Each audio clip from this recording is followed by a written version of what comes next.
Hello, my name is Amy, and I'm with the Genealogy and Local History Department of the Kokomo-Howard County Public Library. Today, I have a short video that I've entitled Ye Old Time Terminology, and this is a look at some odd words and definitions. The number of terms no longer used is immense, and some are quite archaic. The researcher will undoubtedly find many of these terms in the course of digging through old documents, and likely several more are not even listed here.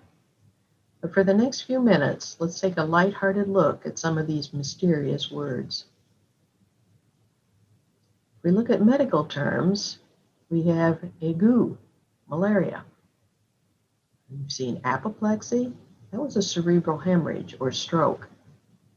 Consumption or lung sickness was tuberculosis. Marasmus, emaciation or wasting away of the body.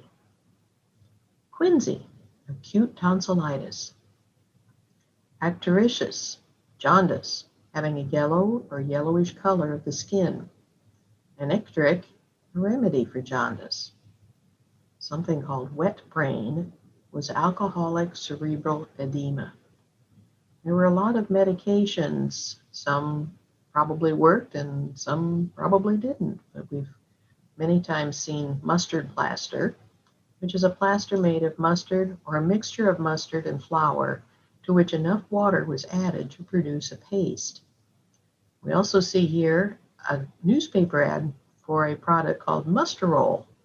And Musterol offers all the benefits of a mustard plaster without the bother of making one. Just rub it on chest, throat, and back. Catarrh, that's an inflammation of any mucous membrane, and earlier it was thought that this liquid ran down from the brain. So we've again seen newspaper articles on how to cure catarrh. And deafness is one of the things that needed to be cured, and they even offered a free trial coupon for all sufferers. Episodic, relating to or denoting a disease that is temporarily prevalent and widespread in an animal population. Once again, here's another advertisement for some medicines for the terrible horse disease, for sale by H.F. McCarthy.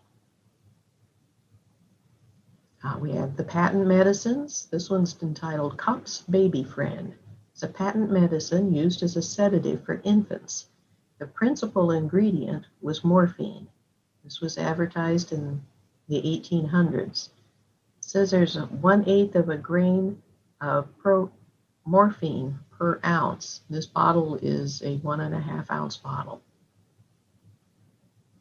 There was Kickapoo cough syrup. You can see there's an advertisement here for the Kickapoo Indian Medicine Company. This was a patent remedy made up of rum and molasses. This 19th century nostrum sold well due to the then popular belief in the efficacy of Native American medicine. The name was designed to sound Indian-like in order to help sales. You'll see a lot of advertisements in the newspapers. We've got Kemp's Balsam. It cures colds, coughs, sore throat, croup, influenzas, whooping cough, bronchitis, and asthma. It's also a certain cure for consumption in the first stages and a sure relief in advanced stages. The lady in the next picture is drinking what looks like a teacup. It says, at bedtime, I take a pleasant herb drink.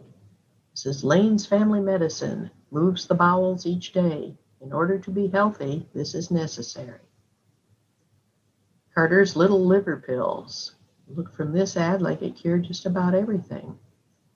And then there's Kirk's Dusky Diamond Tar Soap. It was healthful, agreeable, and cleansing. This cured chapped hands, wounds, burns, and etc., and removed and prevented dandruff. We see legal terms also in many of the documents. One term is ipso facto, by that very fact, as an inevitable result. In loco, in place of. Quid pro quo, what for what, as in money paid for land. Here's one that I love. A relic. A woman was a relic. She was a widow. And I think you've probably seen the abbreviation INST. It stands for within the same period of time. In futuro, henceforth. There's occupations. Many of them have strange names. An ostler was an innkeeper, but an ostler was a person who cares for horses. And then we have an ostriger, a falconer. A burgomaster was a mayor. A hooker was a reaper. A necessary man or woman was someone who emptied chamber pots. But a slop seller was a seller of ready-made clothing as opposed to a tailor. In law enforcement, there were many, many names for law enforcement. A peeler, named after Robert Peel, the Home Secretary who introduced the modern police force. Of course, they have been called officers, blue coat, constable, copper, cop, fuzz, roser, or Seamus. And then we have a term, amanuensis. That was a secretary or a stenographer.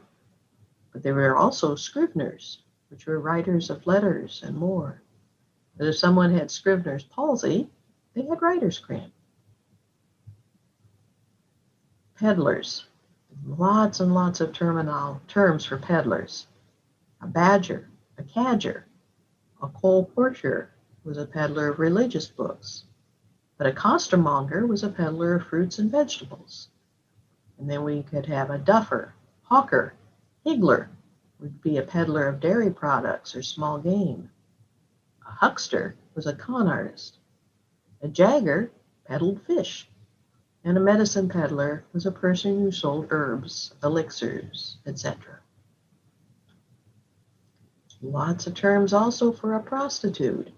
A sailor's woman, bawd, courtesan, drab, hooker, hussy, whore, harlot, or a strumpet. Have you ever heard of a sack-em-up men? Sack-em-up men were body snatchers, or grave robbers, or tomb robbers, or resurrectionists. Here's nowadays when we hear of someone being a junior or a senior, that generally means father and son. But up until the 19th century, this term did not necessarily mean a father and a son. It was used to separate persons of the same name living in the same town. And if there were more than two people with the same name, then numbers were used. Upon the death of one, the remaining would move up the numerical line. And it was sometimes used when the person was a nephew or a cousin. Here's a list of taxes. Very interesting. These have all been abolished. There used to be a bachelor tax imposed on unmarried men, or a beard tax. That was a tax for the luxury of wearing a beard.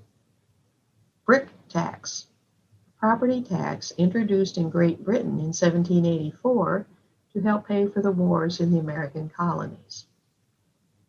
A tax on childlessness during Joseph Stalin's regime created the tax in order to encourage adult people to reproduce, thus increasing the number of people and the population of the Soviet Union. And a window tax. There was a property tax based on the number of windows in a house. See, in some racial terminology, in using as a descriptor, the term mulatto is a one-half black, a child of a black and a white. A quadroon is 1/4 black. It's a child of a mulatto and a white. Octoroon, 1/8. Mustafi, 1/16. Mustafino, 1/32. And Sang Malay, 1/64. There are some words that are spelled the same that don't mean the same, and one of them is invalid, being without foundation or force in fact, truth, or law. An example is, the will was declared invalid. But spelled the same way is the word invalid, to remove from active duty by reason of sickness or disability. This one is seen frequently on military papers. And that is a quick run through of some of the fun terms we've been able to find and define for you. There's some resources I've used. There's actually quite a bit just going through Wikipedia or Google Images. So thanks for viewing this with me, and I hope you enjoy. Bye.